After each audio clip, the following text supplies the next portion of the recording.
শনিবার রাতে ফরিদপুরের নগরকান্দা উপজেলার দহিসারা গ্রামে একদল পুলিশ সদস্য অভিযান চালায় জেলা বিএনপি নেতা ইকরাম আলীর বাড়িতে। স্বজনরা জানান, ঘরে ঢুকে বিভিন্ন জায়গায় তল্লাশি করে পুলিশ। ঘরে একাই ছিলেন ইকরাম আলীর স্ত্রী স্কুল শিক্ষক রেঞ্জুয়ারা লিপি। হঠাৎ অসুস্থ হয়ে পড়েন তিনি। এ সময় বাড়ির অন্য লোকদের ডেকে চিকিৎসার ব্যবস্থা করার কথা বলে চলে যায় পুলিশ।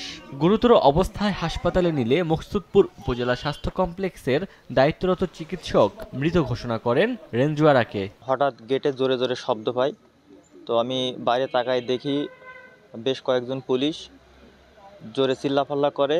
তারা বলে যে গেট খোলেন, আমরা বাড়িতে সার্চ করব। তো গেট যদি না খোলেন তাহলে গেট ভেঙে ফেলবো। তো খুব উচ্ছৃঙ্খল ভাষায় তারা কথাবার্তা বলতে থাকে এবং একটা ভীতিকর পরিস্থিতি তৈরি করে।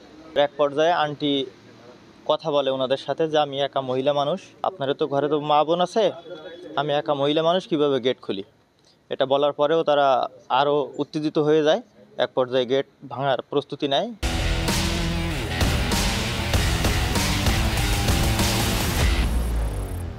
বাসার প্রত্যেকটা রুম, দরজা, বেলকনি তছনছ করে খোলে। আমার পার্সোনাল ড্রয়ার, সে ড্রয়ারও খোলে।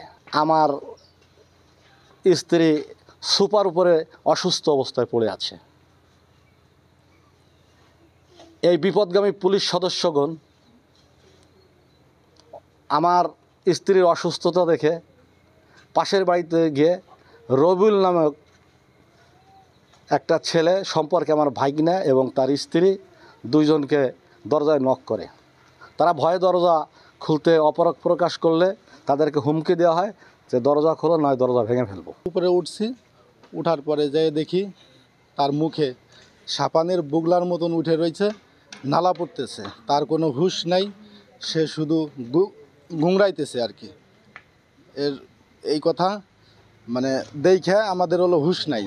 আমার বউ ছিল সাথে, তো আমার বউ দেখে সেও বেহুশ হয়ে গেছে। পরে এক পর্যায়ে পুলিশে আমি জিজ্ঞাসা করলাম, স্যার এরকম হলো কীভাবে? আমি আসামি ধরতে আইছিলাম, অনেক রিকোয়েস্ট করছি, তল্লাশি করছি, যার কারণে হয়তো উনি স্ট্রোক করছে, ওনার নিয়ে হসপিটালে যেতে হবে। ঠিক আছে, এই কথার পর 1 মিনিট ওনারা দাঁড়ায় নাই, ওনারা চলে গেছে। এটা অবশ্যই একটা অন্যায়।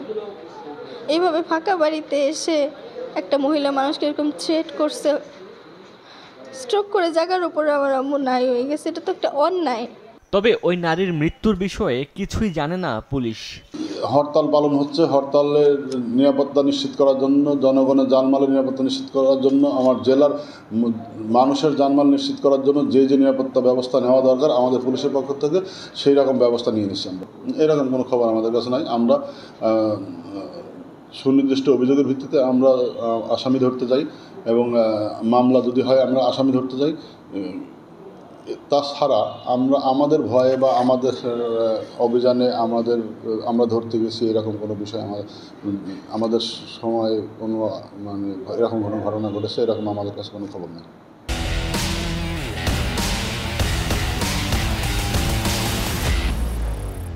ইকরাম আলী ভাঙ্গার দেওরা উচ্চ বিদ্যালয়ের প্রধান শিক্ষক ও নগরকান্দা উপজেলা বিএনপির কৃষি বিষয়ক সম্পাদক। তার এক ছেলে ও এক মেয়ে রয়েছে। আর স্ত্রী রেঞ্জুয়ারা লিপি চাঁদহাট সরকারি প্রাথমিক বিদ্যালয়ের সহকারী শিক্ষক ছিলেন। সময় সংবাদ, ফরিদপুর।